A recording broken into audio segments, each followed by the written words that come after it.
Americans love scenery. We want to see it all, from one coast to the next, Mount Rushmore down to the Everglades. So hop into a Chevy Malibu and take the scenic route.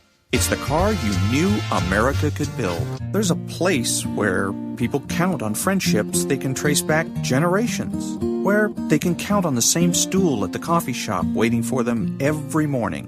This place is called Glen Ellen, and you can find it in every bottle of Glen Ellen wine. This is craft brewed Herman Joseph's, the smoothest, easiest drinking specialty beer in the entire solar system. And I believe you'll find drinkable in the dictionary right after don't order a beer you can't drink. Zoingo! Boingo! The freestyle pogo with more boing, more bounce. Bounce further, bounce higher with Zoingo Boingo. To see what makes Arrowhead Mountain Spring water different from those other waters, you have to go back to the source. And with Arrowhead, that means going back a little farther and longer than most. Between security challenged and security strengthened, there's one important word: how. And it is the how that makes all the difference to our nation and our world. Lockheed Martin. We never forget who we're working for. What makes Kraft Singles so good?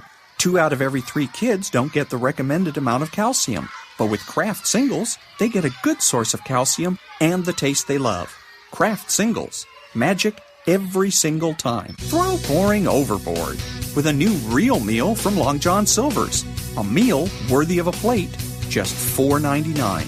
Only at Long John Silver's. We may not all be geniuses, but we can all do something smart. Introducing the Hyundai 199 Sonata Lease. It's a smart deal on a really smart car.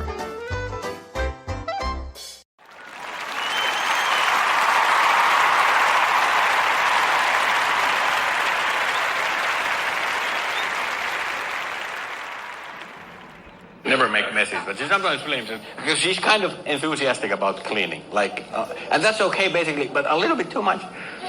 Especially when someone is coming, a friend is coming to our place, that sets her off into this panic mode, and the whole day she's running around like we have to clean because people are coming.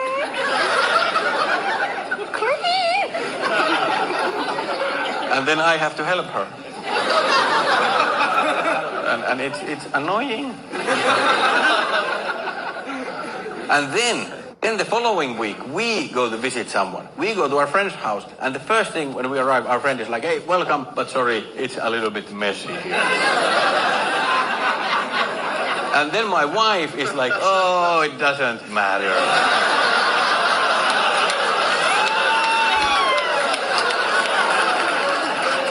Well, what the...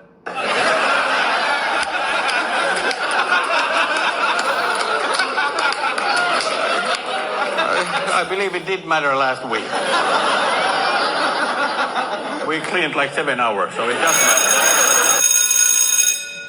Good morning. It's Wednesday, Apollo Wednesday, November the 19th, and this is The True Conservative. Welcome to all the butchers, bakers, and candlestick makers out there.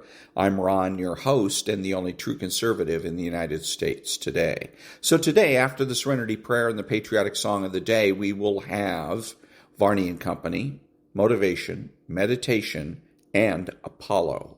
All that and more when I get back.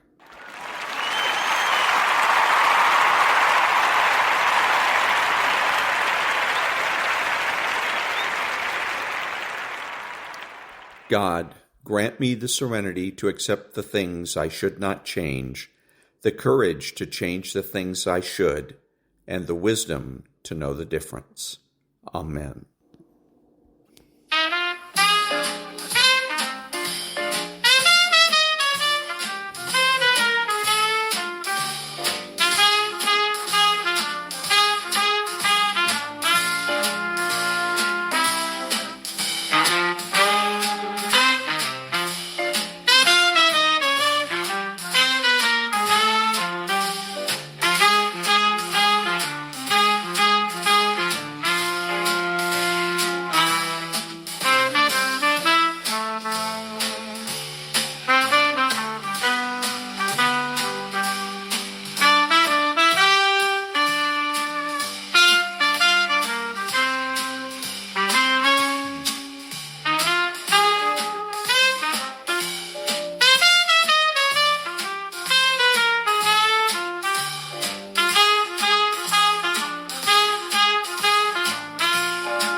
Thank you. Now, Varney and Company. It's very That's bullish. where we are, Cyril. It's very bullish of you. Ashley Davis, Jamie Cox, great to see you.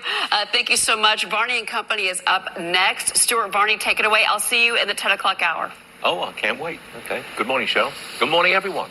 This is it, NVIDIA earnings day.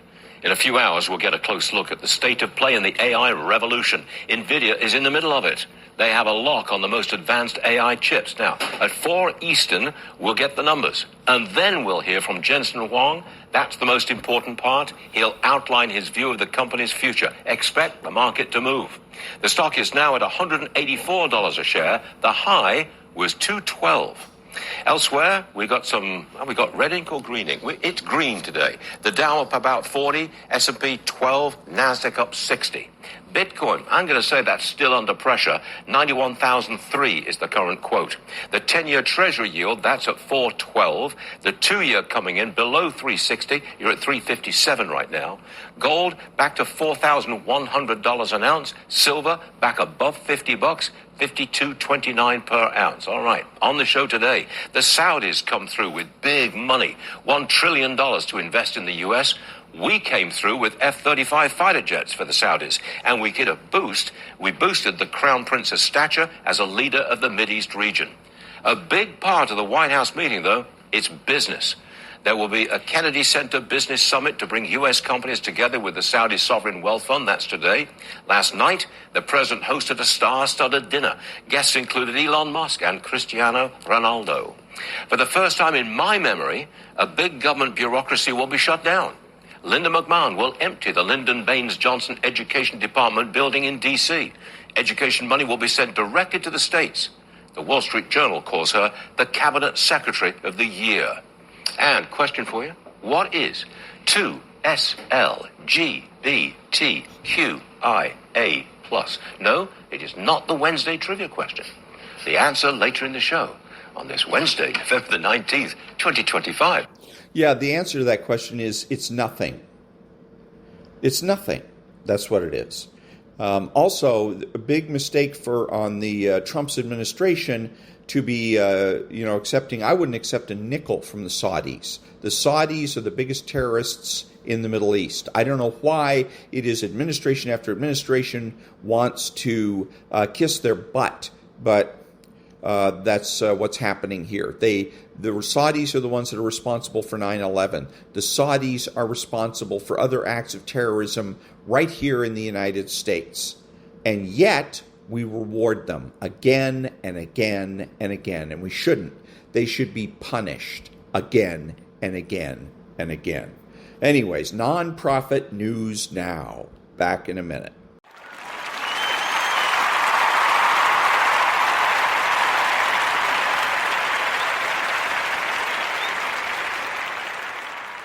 Thank you. Now, an article from the American Thinker called The Blue-Green Axis. Much more than a dalliance.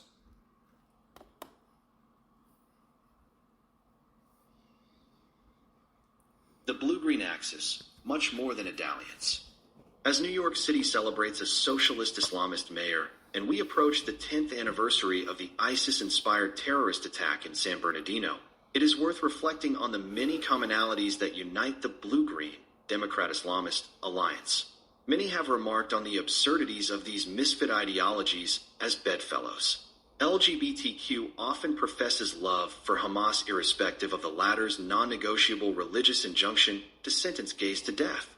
Feminists who rage against the so-called white Western patriarchy offer unconditional support for an unyielding theocratic movement that would institute Sharia law, subjugating females as the dimmified chattel of Muslim men.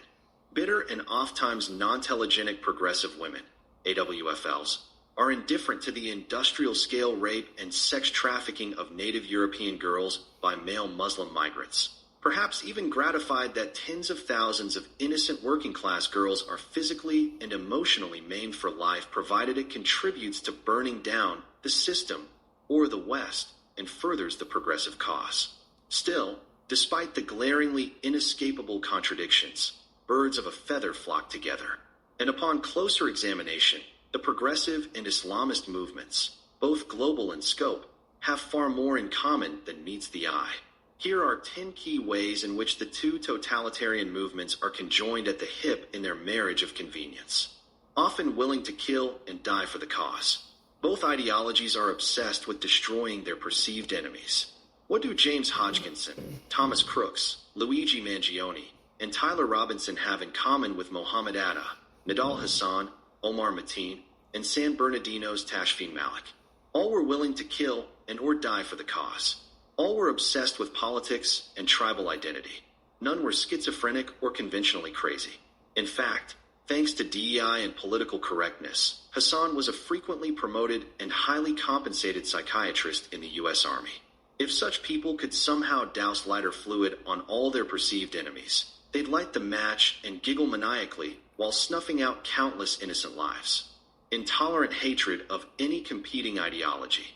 Haters are moved to destroy, and it is far easier to destroy than to build. It took 7 years to construct the World Trade Center towers and less than 2 hours to destroy them. For progressives, the objects of their hatred are Republicans, white men, capitalists, and conservatives generally. For Islamists, it's infidels, women, and gays. As a bonus, both are really united in hatred for Jews and Christians. Sadism and a total lack of empathy. Think of Antifa beating up innocent passersby just for kicks, or BLM enthusiasts executing random people in the streets, or Virginia Attorney General Jay Jones and his voters.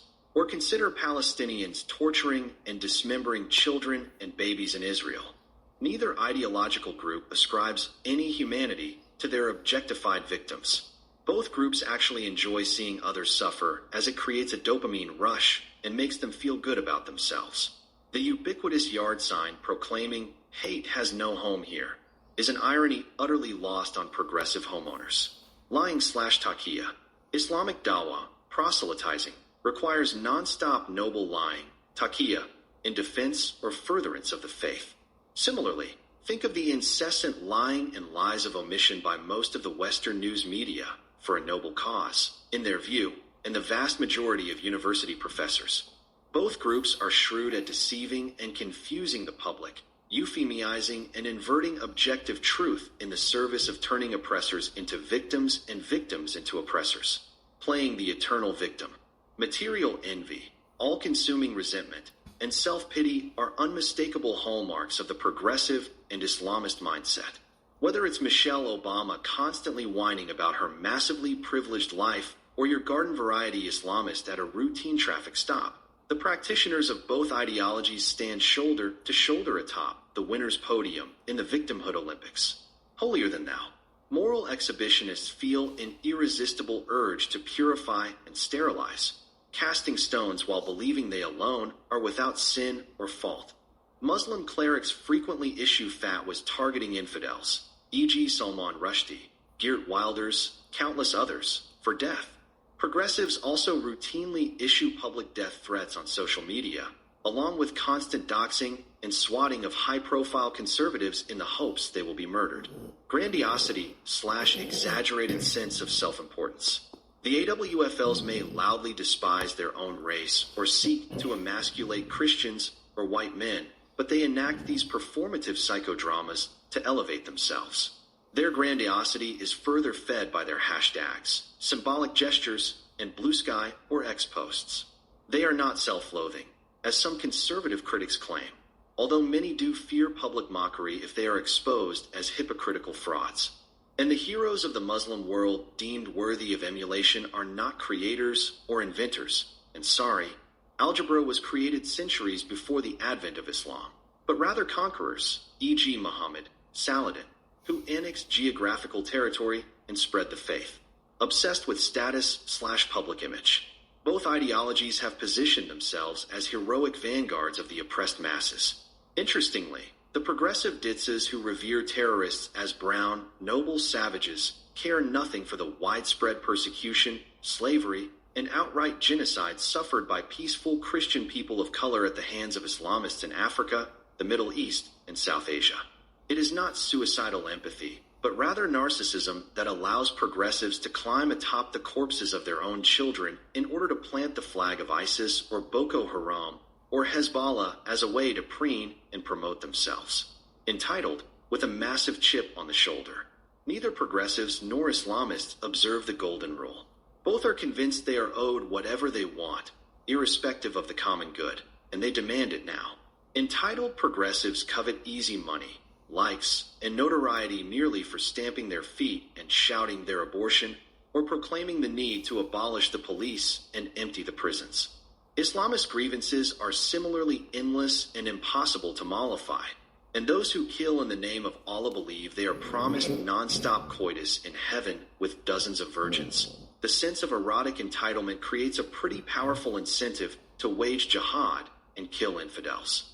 Absolute unwavering self-belief. Self-esteem is not a problem for imperious children trapped in adult bodies imposing their totalitarian values on the world. Contra George W. Bush, Islam does not mean peace, it means submission. You will submit, convert, or be killed under Sharia law. Or think of the unshakable fanaticism of the college student who can't name the river or the sea or formulate a coherent sentence, but nevertheless drips with towering sanctimony that she's right about whatever it is she's babbling about at any given moment. With the blue-green axis, it's noteworthy that the socialist megalomaniac Adolf Hitler rued that medieval Germany had not become Islamicized. Hitler considered Christianity soft and weak and contemptible, but believed Islam, with its unapologetic militancy and conquering ethos, would have been the perfect vehicle for the German people to conquer Europe and the world. Indeed, the former Austrian corporal would be right at home in today's Democratic Socialists of America, DSA, political party, right there alongside Mamdani, AOC, and, ironically, Bernie Sanders. The brothers are previous contributors to American Thinker.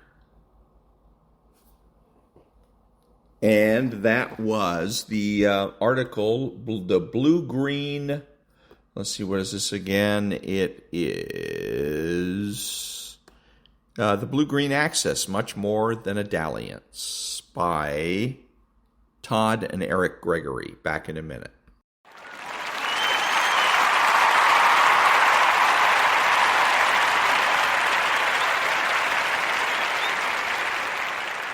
Thank you. So now a little something from Maria Bartiromo's show about traveling. The Transportation Secretary, Sean Duffy, has been keenly aware of, and he is ready to address it. Here he is exclusively telling Fox Business why this has to change now. Watch. In 2019, 400% increase of in-flight outbursts by passengers. 2021, 1 in 5 flight attendants faced physical incidents. You want to change that? Yeah, so Donald Trump talks about the golden age of transportation, the golden age of America, but the golden age in transportation truly begins with you, the traveler, right? And so if you think, and you just watch social media, you have brawls at the baggage claim. You have passengers berating gate agents. We have unruly passengers on airplanes. People dress up like they're going to bed when they fly. And so we want to push people as we come into a really busy travel season. Help people out, be in a good mood, dress up, bring civility back to travel. And I think everyone's experience is going to be that much better. Okay, so he's wrong. I want to do this fairly quick. But he's wrong. He says that it's the passengers. It's on the passengers. The passengers, no, it's the airlines. What she forgot to say when she says, if 1 out of 5 flight attendants is attacked. No, 1 out of 5 members of the flight attendants union is attacked. Everybody in the airline industry is unionized except for management. And I'm surprised they haven't gone ahead and unionized. And they have a union fucking attitude. A me first, fuck you attitude. And so now the Secretary of Flyboys can't understand why it is that there is pushback, if you will, from the flying public. The flying public is sick and tired of being treated like shit. The reason this is happening, the reason that American airlines like American Airlines, United Airlines, Southwest, Spirit are experiencing all these problems is because they have no competition. You never hear about any of these problems on airlines like Air France or Virgin Airlines or any other European, say, airline. And the European airlines have the reputation of treating their customers like customers, where they treat them with respect. And it's amazing what you're going to get out of somebody if you treat them with respect. So, the Treasury Secretary needs to get his head out of his ass. He wants to improve things. Then he needs to give hubs, flying hubs, to competition, to the European airlines. Let the British Airways, for instance, fly out of, say, Los Angeles. They could have Los Angeles as a hub. And so the airlines would have direct competition, and the problems he's describing would be solved overnight. Back in a minute.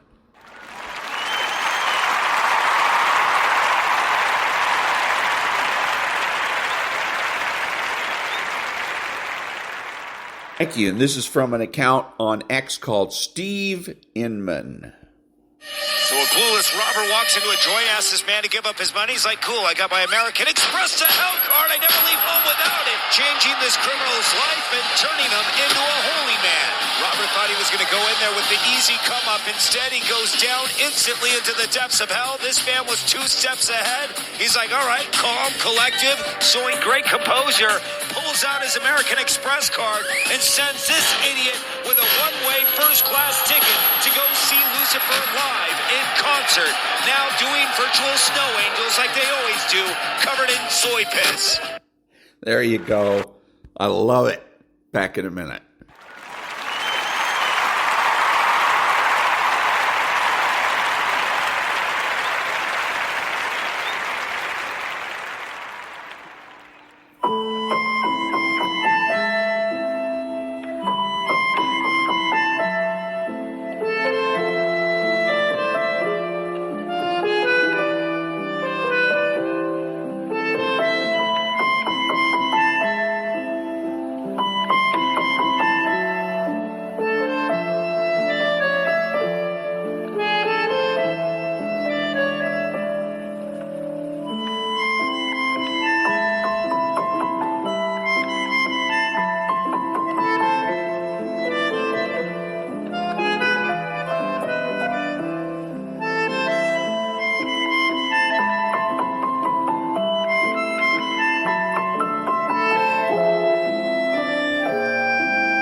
Thank you. Now a little bit of John Kobylt. So all the news sites are just chock full of Prop 50. I don't know what to call it. It's just it's like saturation coverage. This is not complicated. It's probably going to win. It's probably going to win big because people are so whipped up into a frenzy against Trump. And I have no idea. Excuse me. It shows you that the level of thought that goes on is next to nothing. There you go. He's right. The level of thought that goes on for talk show hosts, radio talk show host, is next to nothing on his part and every other radio talk show host in the state of California, around the country.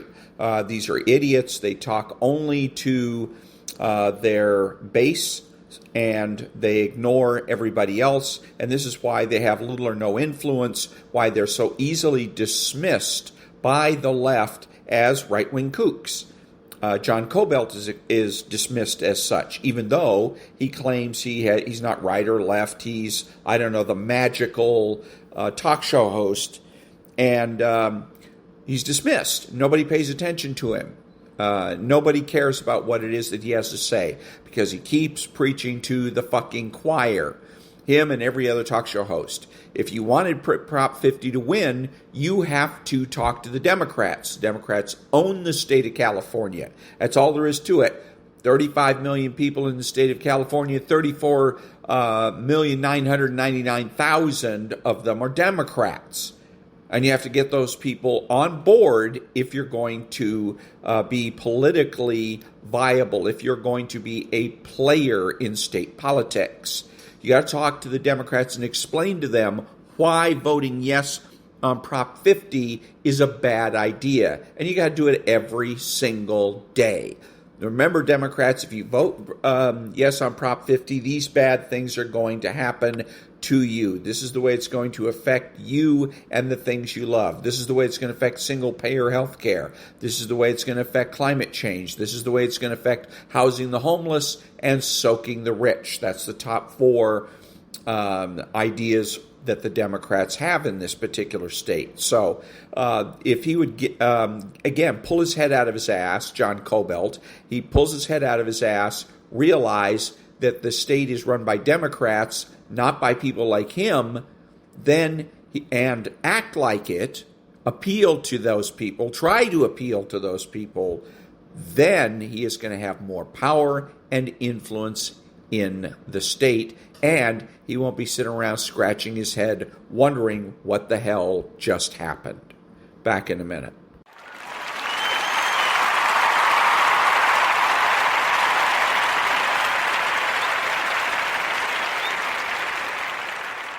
Thank you. A little bit more from dummy John Kobylt. This morning, and I couldn't believe, well, Eric sent it. I'm just looking at the text, 8:22 this morning, series of texts, and I'm thinking, well, this is a hoax. This is some internet meme. This is something that's spinning around on Twitter. It's a parody, right? It's a satire. And it's not. Janice Quinones, she is the head of the LA's Department of Water and Power, the DWP. She was hired for $750,000 a year. That was double the salary of the previous head of the DWP. And infamously, she drained the Palisades Reservoir, all 117 million gallons of it, because there was a torn cover. Think of like a torn pool cover. You probably know this story. And so they had to fix the cover. Well, they didn't for a year.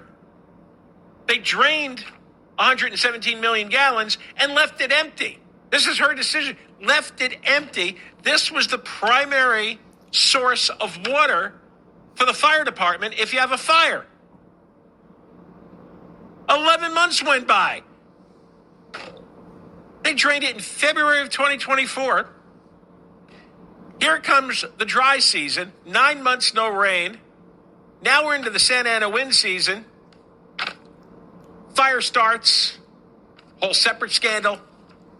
Janice Quinones in those 11 months never filled up the reservoir. Never. Criminal negligence. 12 people died. Almost 7,000 homes destroyed. Now, in any other world that I've ever existed in, and I don't know how many other worlds I've lived in, but somebody who makes such a catastrophic, stupid decision would be fired and should be indicted and charged. Okay, so we get the point on this. He's, again, preaching to the choir. His main complaint is that property is about property damage. The left doesn't give a rat's ass about property damage, but they do care about climate change.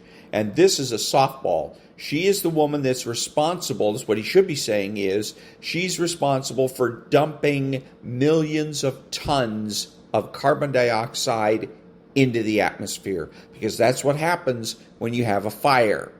It dumps out a lot of carbon dioxide, and he should be talking about this every day. That's what the Democrats care about. That's what they're concerned about. He talks about that then people have to listen. The Los Angeles Times has to listen because Democrat rank and file care about the environment. Karen Bass has to listen because, again, he's now talking to her constituents. Okay? So they have to listen. The Los Angeles Times is going to write articles about John Kobylt. You might even have Times people that want to appear on his show, but definitely Karen Bass and her people are going to want to get equal time. And then he becomes a player. I'd love for him to have Karen Bass. I'd love to have Karen Bass on my show so that I could ask her the toughest question imaginable, which is, when are you going to get around to mitigating the damages that you created? When are you going to get rid of the millions of tons of carbon dioxide that you put into the atmosphere? I'd love to hear her answer that question. But again, people like John Kobylt, and there's other talk show hosts that are morons, like Bill O'Reilly, who thinks the tough question is asking everybody about abortion. But what are you going to do about abortion? The left doesn't give a rat's ass about that. Too many people on the right think that their values are universal. They should be, but they're not. The left doesn't care about property rights, not as a political issue. They care about the so-called environment.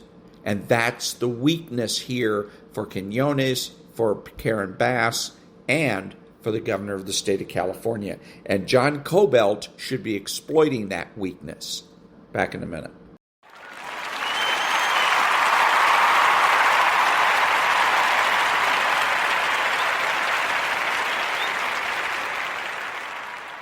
Thank you. Now, little Victor Davis Hanson.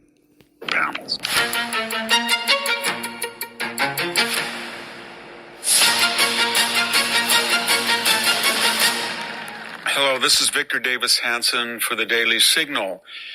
For most of my life, at least for the last 35 years, we have accepted the climate change orthodoxy. We used to be global warming, and then when things were not always warming, but they were cooling, they changed the name to climate change to suggest whatever the temperature extreme was, it was all due to carbon emissions caused by, in general, humans, but in particular, Westerners who were polluting the planet with heat.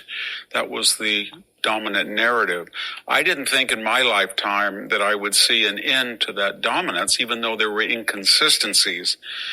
The planet is 4 billion years old, and man has only been here for 300,000 years, and we only have accurate record keeping of temperature fluctuations for the last 150 years. And even within that period, we have cyclical changes between decades of abnormal temperatures, whether too hot or too cold. And before the Industrial Revolution, in some cases, by tree rings and ice in the Arctic sampling. So there was always debate, that the dominant narrative said, no, we have to radically change our economy and move away from fossil fuels to renewable, and that was usually wind and solar. And then something's happened lately. King Gustav XVI, the hereditary monarch of figurine as it is, not an actual person in power in Sweden, kind of mused openly the other day. He's known as a rabid environmentalist. He said, why are you, basically, I'm not quoting him literally, he said, why are we ruining the economy of Europe by having exorbitant power cost, electricity cost, when we only contribute to 6% of global warming worldwide? Then Bill Gates shocked the world when said he no longer believes that there is an impending climate change crisis. This was followed by a lot of other people who said, let's take a different look at this. And of course, the second tenure of Donald Trump has people in it, in energy, interior, Treasury, who are saying, we're not going to subsidize this anymore. And this is collated with the disasters that were caused by global climate change worries or Armageddon, such as the high-speed rail program in California that was supposed to replace automobiles, $15 billion, $20 billion, not 1 foot of track laid. The solar plant down in the desert of California that is being dismantled, or the battery storage in Moss Landing near Monterey that has caught fire twice. I could go on. So there was a lot of skepticism, both by individuals who were influential and by the general public for good cause. So what is causing this? Well, the first thing is, in reference to Bill Gates, is artificial intelligence. It's going to require an unprecedented level of electrical generation. It takes huge amounts of electricity. We don't have it, and we will not get it by subsidizing wind turbines and solar panels. Sam Altman, one of the pioneers of artificial intelligence, said if the United States wants to achieve preeminence in the field, and this seems to be the greatest technological breakthrough since the Industrial Revolution, we're going to have to build 100 gigawatt, 1 gigawatt plant. That's the size of a large nuclear reactor, 1,000 megawatts. We're going to have to build, he says, 100 per year, or the equivalent of clean coal or natural gas. So that influenced Bill Gates. That shook him up. That's not compatible with his prior green idea that we're going to supplant fossil fuels. Another reason is geostrategic. People are starting to become aware that Russia is a bad actor and Iran is a bad actor, and they depend on oil exports and therefore the high price of oil to fuel their military ambitions. When the United States became the largest producer of fossil fuels during the first Trump administration, then Biden, for all of his green rhetoric, pivoted in his third and fourth year so he could win the election and began pumping oil again. Donald Trump took that 12 to 13 million barrels, has increased it to 14 million, and the price of world oil is going down, and that hurts Iran, and that hurts Russia, and that benefits our allies like Europe and Japan that would like more liquefied natural gas shipped from the United States. And so there was geostrategic reasons. Let's be frank, everybody has sort of seen what China is doing. It's playing the West. It talks a great game about global warming. You've got you guys, we all have to reduce our emissions. And then what does it do? Two things. It subsidizes cheap export of solar panels and wind turbines below the cost of production to bankrupt competing industries in Europe and the United States to get the West hooked on solar and wind, even though it is a very expensive and unreliable source of electricity. Meanwhile, as we get hooked on Chinese exports, they build 2 to 3 coal or nuclear plants per month. Okay, so that was Victor Davis Hanson. Let's see, do I have enough time? I'll comment on this in a second.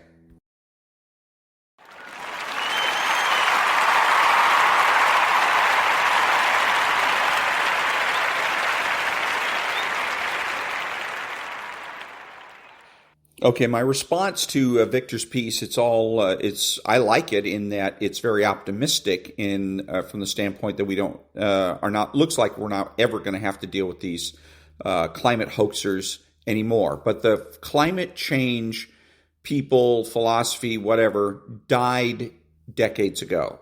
The way this started was with something called chaos theory. And chaos theory basically says that everything's in a chaotic state, and that it's unpredictable, unknowable, and therefore we should be afraid, and that we should be extremely conservative in the way we operate. Because who knows, we might do something that is going to have effects we can't see a long ways down the line. So that was where the climate change, or at the time it's called global warming, idea came about. They didn't say there would be global warming. They said maybe. They said the things that we're doing now may contribute, because of the greenhouse gas theory, to a warming of the planet. And then said, if that happens, then maybe the ice caps will melt. Maybe that will cause flooding on the coasts. Maybe. But everything was kept within the skepticism dogma. They never came out and said with certainty. They always said it's a maybe. The idea is that if nothing can be known with certainty, then we should all live in constant terror. However, nobody paid attention to it. Nobody cared. When they said maybe we're contributing to an overall warming of the planet, nobody cared. Nobody paid attention. Nothing happened. Nobody did anything. Congresses and newspapers just, so what? And the climate or the global warming people didn't like that, right? Because they smell power and control. So that's when their idea died. Because then all of a sudden they switched and said certainty. Before it was maybe, now it's with certainty. They said, we've just gone out and consulted with scientists, and the scientists all agree that the Earth is warming, that we're contributing to it, and that we can stop it if we want to. And so all we have to do is get the political will to quit increasing the amount of carbon dioxide in the atmosphere, et cetera, and then we'll save the planet. They even said that it was 2035 was the deadline. If we didn't get it done by 2035, the planet is toast. It's going to overheat, everybody's going to die, and that's it. And all of this is now a certainty model. And again, when they move to certainty, they give up on one of their main dogmas, and that's skepticism. Now, the problem for them is that once they go into certainty models can be challenged. Nobody can challenge maybe. If I say, well, maybe it's going to rain tomorrow, nobody can argue with that because I'm not saying anything definite. But once you get into definite, certain, absolutely sure, science says so, then you get into arguments. Wait a minute, your scientists say so. Our scientists say something else. Okay, or we go and look up their emails and find out that they're lying about their science. The hockey stick thing. So then they have to erase the chalkboard and say, okay, well, no more global warming. Now it's climate change. But they're still stuck with the same thing, certainty. And if there is certainty, there's argument to be had. So they don't have enough control over the media to be able to shut people up and essentially have their way. But anyways, the point is that when they went from maybe to certainty, that was the slow road to the death of their movement. And now it is come to the point where all that's left for the climate change theory is to bury it. Back in a minute.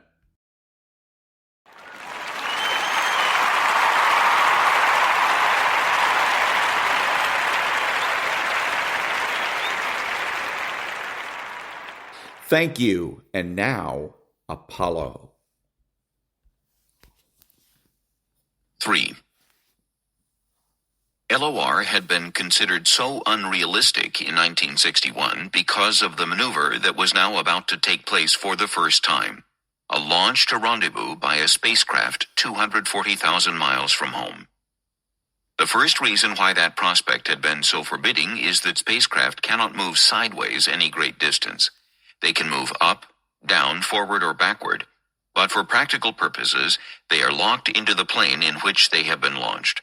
Sideways movement against that momentum is extremely costly in propellants. Therefore, the first constraint of space rendezvous is that the planes of the two rendezvousing spacecraft be virtually identical. This requires, obviously, great navigational precision during powered flight to orbit. The next problem is timing. Because spacecraft carry limited propellants, it is not enough that the two spacecraft be in the same plane. They must also be reasonably close to each other when the second spacecraft reaches orbit, which means that the second spacecraft must be launched within a narrow time interval. If both spacecraft are launched precisely from the equator of Earth or Moon into an orbit directly above the equator, then the timing is fairly simple. Once during each orbit of the spacecraft in flight, the spacecraft on the ground has a brief period of time when it can launch and be in position to rendezvous. But if the plane of both spacecraft is anything except precisely equatorial, then the timing of launch is complicated by the fact that the Earth and the Moon rotate, the source of a phrase familiar to television viewers of launches at Cape Canaveral, the launch window. A spacecraft that can launch to rendezvous at time X cannot necessarily launch to rendezvous the next time the orbiting target spacecraft comes around. It might have to wait hours or even days depending on the orbits involved. On a lunar mission, both spacecraft had tightly budgeted resources and couldn't afford to wait long if a launch window were missed. Even after the second craft has lifted off at the right time into the right trajectory, the pair of rendezvousing spacecraft face a number of additional obstacles. If a spacecraft gets into orbit and finds itself in the identical plane as its target but just half a mile back, the pilot cannot simply step on the accelerator to catch up, because increasing his speed will increase the height of his orbit. The same principle holds true whether he is above, below, behind, or ahead of his target. He cannot point the spacecraft in the direction he wants to go and turn on the engine. Unless he is within a few feet of his target, the astronaut must rely on precise tracking data combined with sophisticated computer programs to tell him what direction to point, the duration of the burn, and what throttle setting to use. These are just a few of the reasons why space rendezvous had seemed so daunting in 1961. Since then, rendezvous had been gradually demystified. The first rendezvous in history occurred in August 1965 on Gemini 5. The plan had called for Gemini 5 to release a pod with a small radar transponder, let it drift away, and then find it again.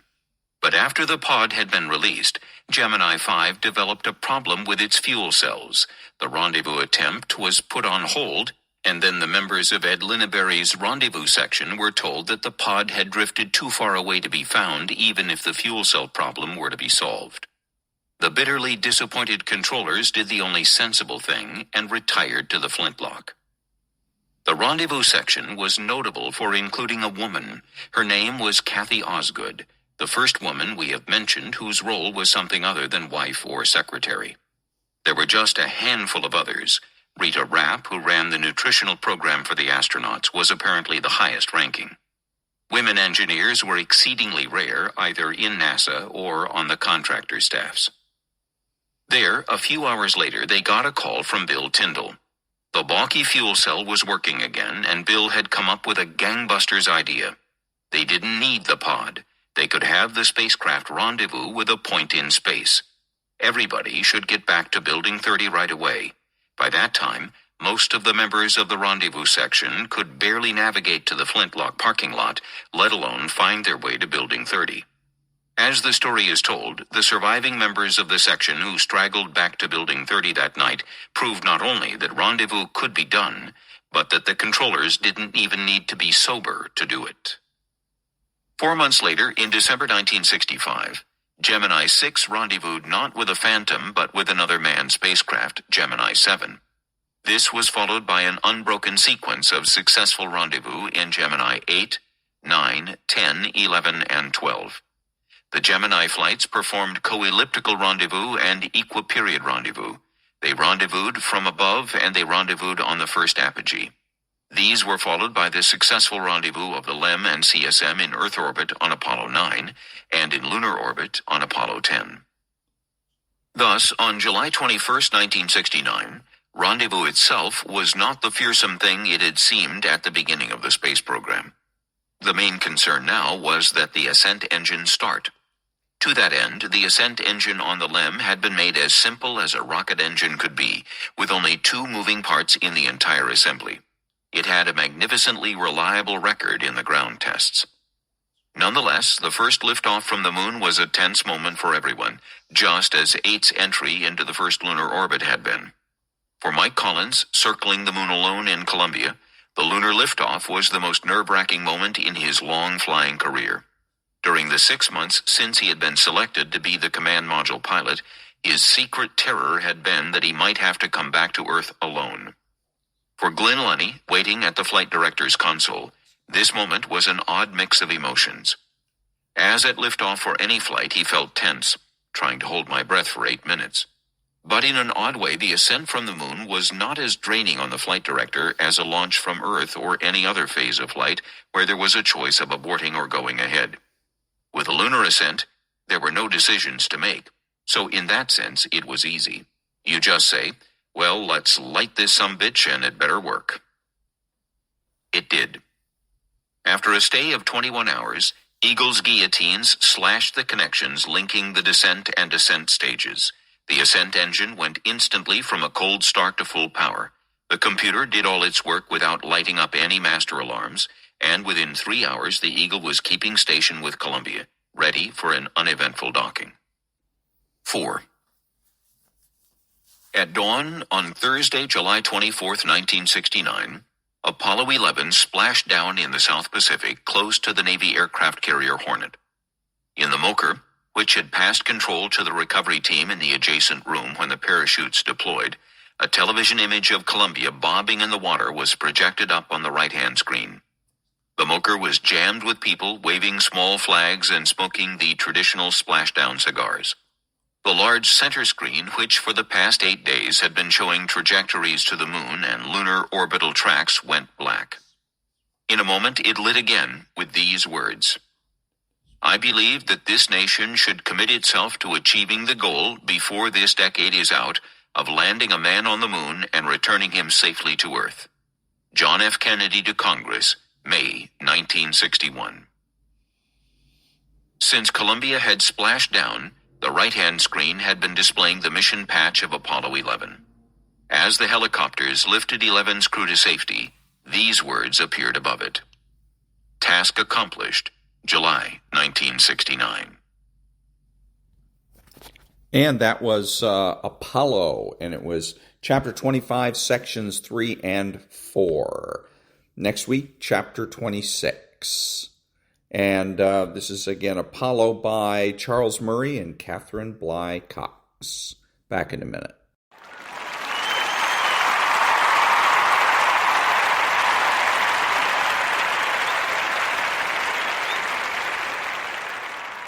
Thank you. This is Ron, your host and the only true conservative in the United States today, bidding adios to all the butchers, bakers, and candlestick makers out there, and reminding you that abortion is power for men.